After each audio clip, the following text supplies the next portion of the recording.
Olá, assombrados! Eu sou a Ana Paula e vou contar um relato para vocês de Maledite neste Maledite Day. Na verdade, de Maledito, né? É Maledito.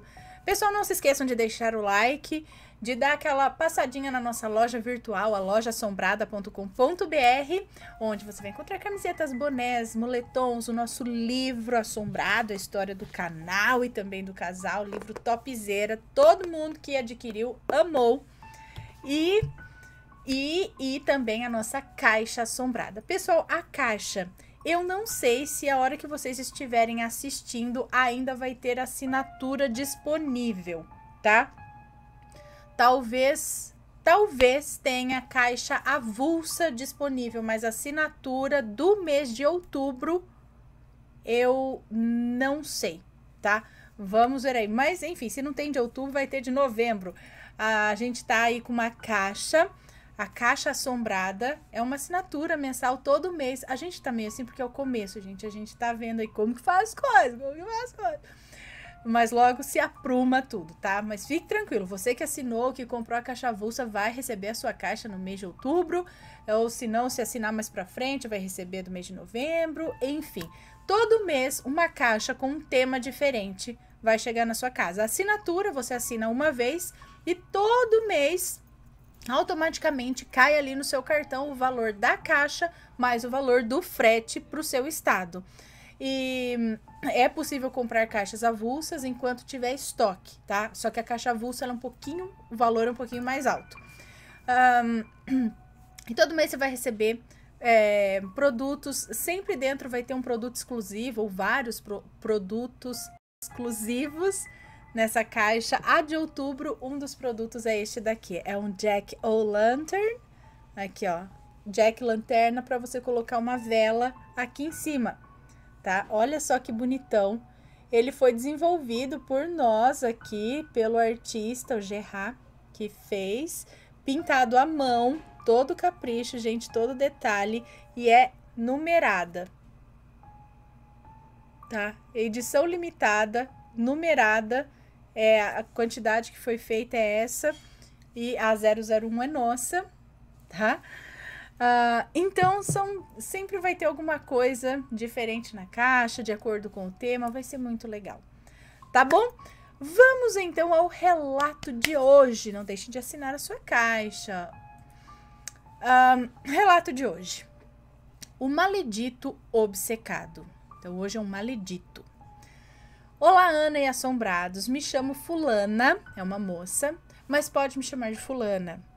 Conheci o seu canal há pouco tempo, estou adorando, principalmente os relatos de maledite.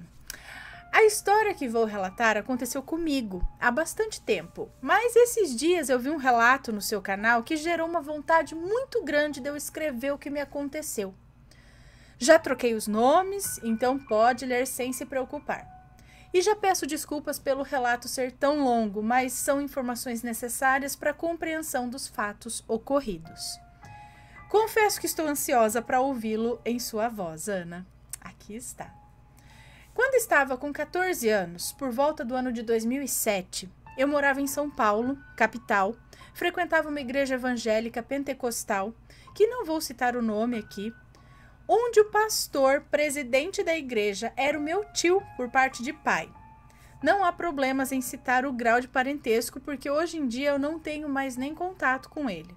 Ok. Nessa igreja, eu participava do grupo de jovens e cantava na banda da igreja. Nesse mesmo ano, entraram pessoas novas na igreja, todos integrantes de uma banda gospel. Um desses integrantes era o Maledito. O pastor já os conhecia e, como eram famosinhos ali na região, o pastor decidiu que eles poderiam começar a cantar e tocar na igreja sem passarem por nenhum método de avaliação ou sem saber ao certo por que haviam saído da outra igreja, a qual frequentavam antes. Ana, eu não vou mentir, nós cantávamos mal.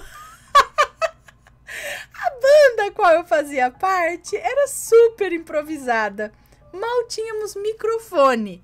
E quando a banda nova chegou com seus próprios instrumentos e microfones de última geração, não sabíamos qual reação deveríamos ter. se ficávamos felizes ou preocupados em não poder mais cantar. Mas nos adaptamos e fizemos amizades com eles logo de cara. O Maledito era baterista. Não era feio e nem chato. Tinha 17 anos e era amigo de amigas minhas, então conversamos bastante. Mas para mim não passava de amizade. Eu tinha 14 anos apenas e sabia que namorar dentro da igreja era apenas com a finalidade de se casar. Então nem passou pela minha cabeça ter algo além de amizade com ele. Um dia após o culto, o Maledito me chamou para fora da igreja. Confesso que eu achei estranho, mas fui. Chegando no estacionamento, ele começou a falar que Deus havia colocado em seu coração de me dar algo. Porém, ele não havia tido coragem de me dar antes. E estendendo a mão, me entregou uma agenda cor-de-rosa. Eu, sem entender nada, estendi a mão rapidamente, peguei a agenda, morrendo de medo de alguém nos ver ali sozinhos em meio aos carros e pensar alguma coisa errada sobre nós, né? Eu agradeci com apenas um obrigada. Virei as costas e entrei na igreja. Só fui abrir a agenda quando cheguei em casa. E, para o meu espanto, a agenda não tinha uma folha sequer em branco. Na primeira folha havia escrito um texto onde ele falava o quanto eu era importante para ele.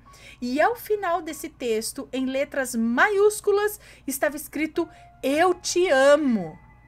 E as outras páginas estavam todas escritas de cima a baixo: eu te amo, eu te amo, eu te amo, eu te amo, eu te amo, eu te amo, todas as páginas.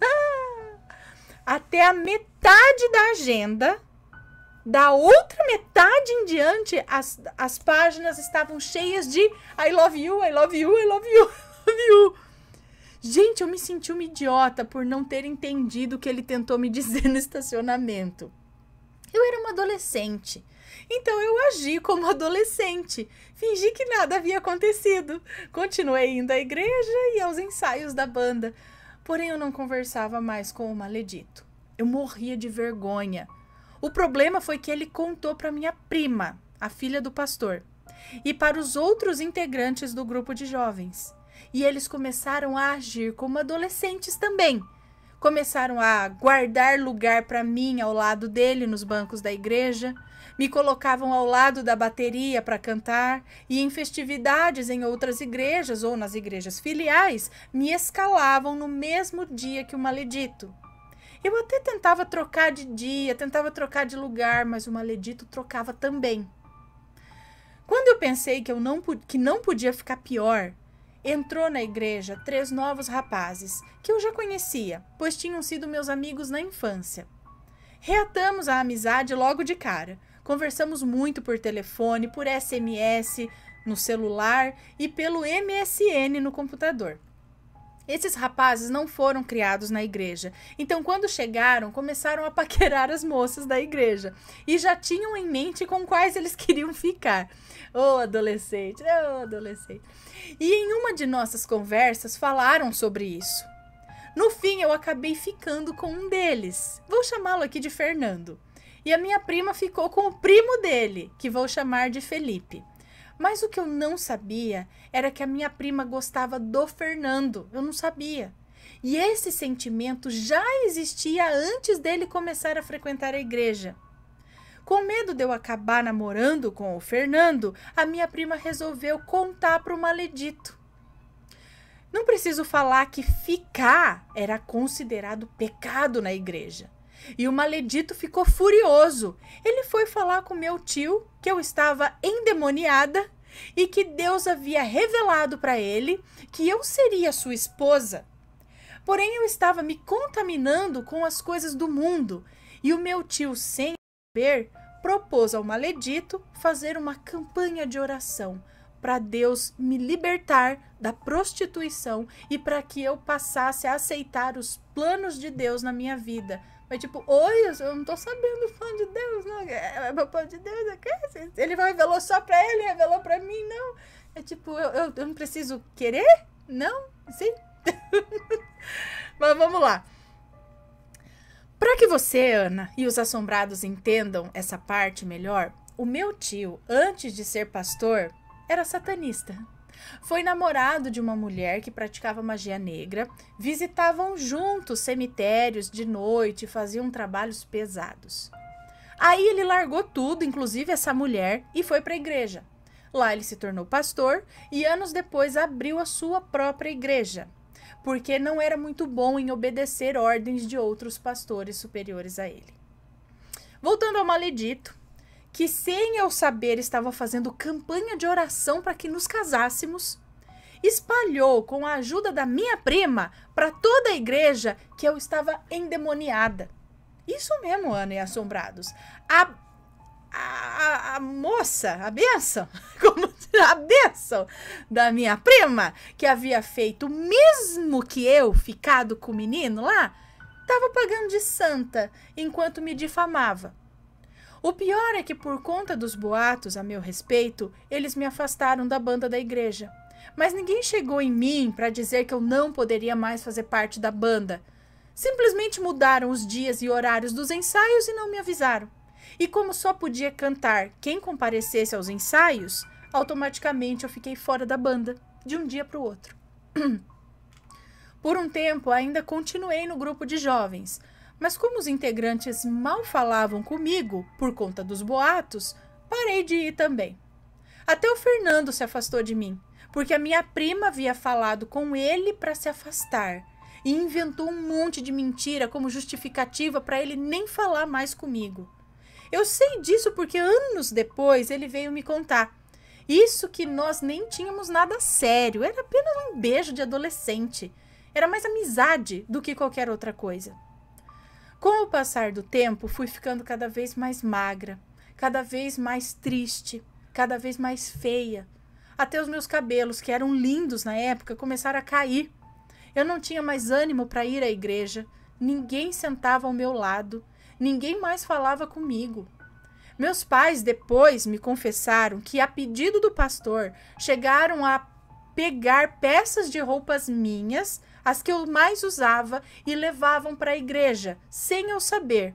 E o pastor chegou a ficar por dias com essas roupas na casa dele e depois devolveu com instruções de colocarem no meu guarda-roupas e não falarem nada para mim. Cheguei a brigar com os meus pais porque eu não queria ir mais à igreja, mas eles me obrigavam a ir, pois para eles era o demônio tentando me impedir de seguir a Deus. Sim, assombrados, até os meus pais se viraram contra mim naquela época. Meus dias se resumiam a ir à escola e chorar. Para piorar ainda mais a situação, o maledito começou a me seguir. Eu saía de casa para ir à escola e lá estava ele me seguindo. Quando eu o via, um medo inexplicável tomava conta de mim, mas eu não conseguia contar isso para ninguém. Um dia o meu pai me chamou para conversar e disse que o maledito havia me pedido em namoro. Antes dele terminar a frase, eu falei que eu não queria. Meu pai ficou confuso, disse que a forma como o maledito falou com ele fez com que ele pensasse que eu também queria namorar, mas que não era para eu ficar preocupada porque já havia dito ao maledito que eu era nova demais para namorar. Tempos depois, descobrimos que o maledito iniciou, no mesmo dia em que falou sobre o namoro com meu pai, uma nova campanha de oração junto com o pastor, com o propósito de Deus mudar a decisão do meu pai. Tipo, livre-arbítrio não existe, né? Existe a campanha de oração para fazer a pessoa fazer o que ele quer. E eu continuava emagrecendo e estava cada dia mais abatida. Foi aí que comecei a desenvolver um pânico de sair de casa. Minhas notas da escola também começaram a cair. Antes eu só tirava 10, passei a tirar 8, 7, mas como meu comportamento também havia mudado, minha mãe foi chamada à escola. Os professores demonstraram estarem muito preocupados, visto que antes eu era comunicativa, alegre e que passei a ser triste e quieta. E me viam sempre com os olhos inchados e vermelhos de tanto chorar. Nessa época, começaram a falar na igreja que eu estava usando drogas. Ana, eu nunca nem experimentei nada disso na minha vida. Ao mesmo tempo que eu estava mal, o casamento dos meus pais começou a desmoronar. E eu senti em meu coração que eu deveria pegar uma foto deles e orar todos os dias pela minha família, sem saber o que realmente estava acontecendo. O maledito chegou a passar uma noite inteira em frente à minha casa, me vigiando quando os meus pais viajaram. Ficou sentado na guia lá no meio-fio, do outro lado da rua, observando, e eu apavorada dentro de casa. Eu acho que ele só não tentou entrar na minha casa aquele dia porque eu tinha uma cachorra enorme, preta, no quintal. E ela era super brava. Uma vez, a caminho da escola... Peraí. Gente do céu, doido, né? Uma vez, a caminho da escola, o maledito me agarrou pelo braço, no meio da rua, e disse, se você não for minha, não vai ser de mais ninguém. Gente, eu tinha tanto medo dele que eu não conseguia pedir ajuda pra ninguém. Eu cheguei a tentar contar tudo o que estava acontecendo pra minha mãe, mas não saía, sabe? Ficava entalado na garganta. Então fiz 15 anos e o maledito completou os seus 18 anos. E adivinha o que aconteceu? O pastor pediu pro meu pai contratar o maledito para trabalhar no comércio que os meus pais tinham. Mas graças a Deus o meu pai veio falar comigo antes, porque eu trabalhava junto com os meus pais nos finais de semana e avisei que se ele contratasse o maledito, eu não pisaria mais lá. Então os meus pais contrataram outra pessoa. Bom, o tempo passou. Continuei com as orações, mas sempre me sentindo vigiada, me sentindo mal. Eu cheguei a pesar 47 quilos. Fui para o ensino médio em outra escola e lá conheci um rapaz e comecei a namorar. Meu pai descobriu e ficou bravo, mas depois ele aceitou o namoro.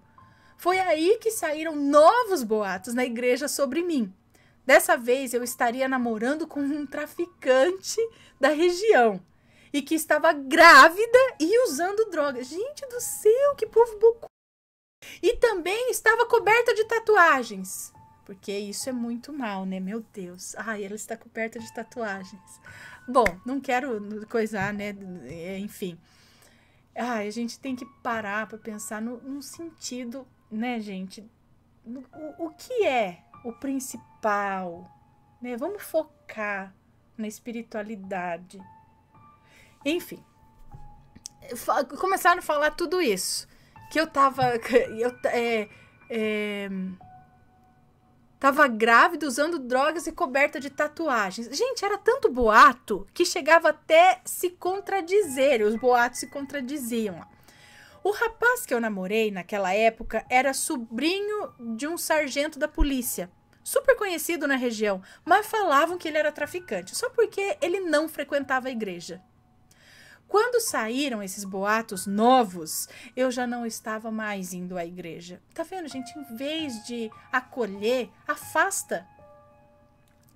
Só que o meu pai me obrigou a ir em um dia de festividade. Era aniversário da igreja. E depois de discutir muito com meu pai, eu fui, contra a minha vontade. Estava muito frio nesse dia, mas eu fiz questão de ir sem blusa, para que vissem que eu não estava cheia de tatuagens e nem grávida. A cara do povo, quando me viu, foi hilária. Eles olhavam para mim e só viam osso. Eu não tinha barriga nenhuma. Nessa época, os meus pais começaram a ver coisas erradas na igreja também. Até que, enfim, abriram os olhos. Começaram a perceber que o dinheiro dos dízimos e das ofertas estavam sumindo. Que todo mês a igreja estava no vermelho. Além disso, São Paulo estava muito violenta. Estava tendo aquelas ondas de ataques, de gangues, e acabamos decidindo nos mudar para outro estado. Isso fez com que terminasse o meu namoro, e os meus pais venderam o comércio que tinham. Mas antes da mudança, fomos a uma igreja diferente. Sabe quando dá uma vontade de ir à igreja, mas você não quer ir onde alguém possa te conhecer? Então, aquele dia fomos em uma igreja pequena, em um bairro distante, onde ninguém nos conhecia. Estávamos destruídos por dentro. Chegamos e o culto já havia começado. Sentamos na última fileira de cadeiras, lá no fundo. Queríamos apenas escutar a palavra aquele dia e sair antes de terminar o culto, para que não desse tempo de ninguém notar a nossa presença. Mas assim que o pastor da igreja pegou o microfone e fez a primeira oração, ele apontou para nós e disse: família, venham aqui na frente. Nós ficamos assustados, a gente não queria ir. Até que ele insistiu e fomos lá para frente. Chegando ao pé do altar, ele mandou que nos ajoelhássemos. Disse que iria orar por nós. Ajoelhamos e após a oração, esse pastor começou a falar que ele não nos conhecia, mas que havia sido feito trabalhos de magia negra para acabar com a nossa família. Trabalhos pesados para nos separar e colocar uns contra os outros. Mas que por causa das minhas orações, no quarto, quietinha, fechada, com a foto da família, mas por causa das minhas orações, não haviam nos separado. Nesse momento, ele apontou o dedo para mim e falou que todas as noites eu orava com uma foto nas mãos e que Deus havia ouvido as minhas orações. Eu despenquei a chorar. Meus pais estavam olhando para mim assustados, afinal eles chegaram a achar que eu estava endemoniada, né? E o pastor continuou falando que não precisávamos mais nos preocupar com os trabalhos que fizeram, porque Deus já havia quebrado. Mas era para a gente ir embora da cidade, sem olhar para trás. Nós já tínhamos nos decidido em mudar de lá mesmo, e que seríamos muito abençoados daquele dia em diante, mas que iríamos descobrir muitas coisas ainda. A nossa casa estava à venda, sabe? E só faltava vender a casa para sair de lá. E aí conseguimos vender. E adivinha quem comprou a nossa casa? O pai do Fernando. Na semana da mudança, eu achei na caixa do correio uma carta. O remetente era uma amiga, que vou chamar aqui de Bia. Ela fez parte da banda da igreja junto comigo. A carta tinha 4 páginas contando os motivos que fizeram ela se afastar de mim e um pedido de perdão por não ter ficado do meu lado quando eu mais precisei. Disse também que havia saído da igreja quando percebeu as mentiras e as fofocas. Nós nos mudamos e 1 ano após a mudança, voltamos para São Paulo para visitar parentes e alguns amigos. Eu estava andando na rua quando meu celular vibrou no bolso. Era um SMS falando que me viu na rua e perguntando se eu havia voltado a morar lá. Eu perguntei quem era e me respondeu com o nome de Maledito. Gelei na hora, eu não respondi mais. Até hoje não sei como ele conseguiu meu número, levando em conta que quando mudei tive que trocar o número. Ele também chegou a me enviar solicitações de amizade no Facebook, que eu sempre recusei. Tanto ele quanto do meu tio e da minha prima também. Tanto dele quanto do meu tio e da minha prima. Em uma dessas solicitações de amizade, eu cheguei a abrir o Face dele e, para o meu espanto, ele havia se casado com uma moça idêntica a mim. Me deu um certo alívio e, ao mesmo tempo, me preocupou por conta da semelhança. Em outra visita a São Paulo, decidi ir na casa da Bia. Ela ficou super feliz em me ver e me contou pessoalmente muitas coisas que ela escreveu na carta. Dessa vez com mais detalhes. E falou sobre o Maledito. Disse que ele havia se separado da esposa e que sempre perguntava se ela tinha notícias minhas. Não escondi a raiva que eu senti na hora ao ouvir isso, porém ela pediu para que eu me acalmasse e disse que ele se arrependia de tudo. E que ela estava me contando essas coisas porque sabia que eu nunca daria uma chance dele explicar o que aconteceu. Disse que ele contou tudo a ela, que o pastor, o meu tio, que o aconselhou a fazer tudo o que ele fez. Que chegaram a fazer simpatias em meio às campanhas de orações e que na época ele acreditava que eram votos de fé e que sabia que havia me feito muito mal, mas na época estava tão furioso por eu não querer namorar com ele, que ele achou que dessa forma ele me teria. Anos se passaram e as notícias começaram a chegar. Meu tio começou a fechar as igrejas filiais por falta de fiéis. A vida financeira dele começou a ir de mal a pior, até que o casamento dele acabou. Com isso, teve que deixar de ser pastor e fechou a sede da igreja. Minha prima mal fala com ele e o namoro dela com o Fernando nunca foi oficial. Durou alguns meses e foi escondido. Não tenho mais contato com ninguém. Mantive contato um tempo com a Bia, mas um tempo depois ela se casou, também se mudou e acho que não teve mais contato. Hoje estou com 28 anos, vou em cultos e igrejas, mas não me envolvo mais. Quando vejo que começo a ficar conhecida, eu paro de ir e acho outra igreja para começar a frequentar esporadicamente. Eu não consigo mais confiar em pastores, só em Deus. Nunca deixei de acreditar e de fazer as minhas orações. Me formei na faculdade em 2014, sou casada, faço terapia com psicóloga e os meus pais nunca mais duvidaram do meu caráter. O motivo pelo qual fiz este relato é para servir de alerta. Cuidado com os líderes religiosos. Não confiem de olhos fechados. E não é porque eles falam para fazer algo que vocês devem fazer. Podem estar guiando vocês para as trevas em vez da luz. Desculpe pelo relato longo e muito obrigada por ler o meu relato até o fim. Um beijo a todos vocês. Um beijo para você. Muito obrigada pela sua história. Deixando claro aqui que a gente não tá falando nem ela, nem nada aqui contra ou mal da religião. Mas sim é um alerta, porque a gente sabe que existe muito por aí, muita gente querendo enganar, muita gente com outras intenções. Só que as pessoas vão caindo, vão cegamente pensando muito mais em pastor e igreja do que em Deus e na espiritualidade, sabe? Então, falou pra fazer, vamos fazer, não sei o que lá. E aí começa com essas picuinhas, com esses mimimi dentro da igreja. Eu falei, gente, tem coisa mais importante, tá? Tem coisa mais importante do que essas coisinhas. E olha só. Então, pelo jeito, ele continuou fazendo algumas obras de magia negra. Enfim, qualquer coisa, né? Acho que pelo mal de outra pessoa, camuflado de bem. Acho que isso é pior ainda, gente. Enfim, que fique de alerta mesmo.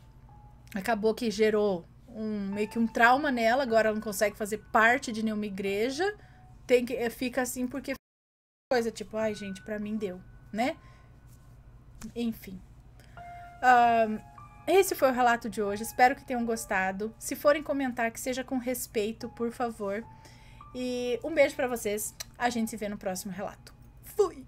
Tchau, tchau.